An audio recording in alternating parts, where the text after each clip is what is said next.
பாரத திருநாட்டில் உழைக்கும் வர்க்கத்தினரே, நீங்கள் அமைதியாக உழைத்து வருவதன் காரணமாக அல்லவா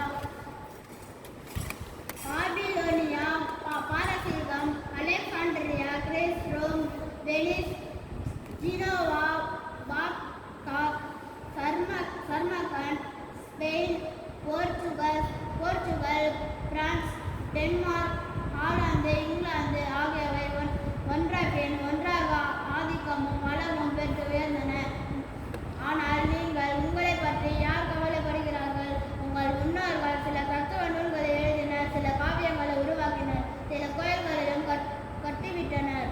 அப்பப்பா இதற்காக தான் நீங்கள் இவ்வளவு அலட்டிக் கொள்கிறீர்கள். விண்ணத்திர கோஷம் இடுக்கிறீர்கள். ஆனால் யார் ரத்தம் சிந்தி உலகின் முன்னேற்றங்கள் அனைத்தையும் உருவாக்கினார்களோ அவர்களின் பெருமையை பேச யார் இருக்கிறார்கள்?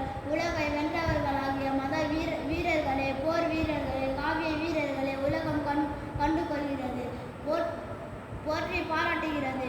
ஆனால் எந்த முணுமுணுப்பும் இன்று இரவும் பகலும் தங்கள் வீடுகளில் கடமையாற்றிக் கொண்டிருக்கும் நமது தொழிலாளர்களை யாரும் கவனிப்பதில்லை, உற்சாகப்படுத்துவதில்லை.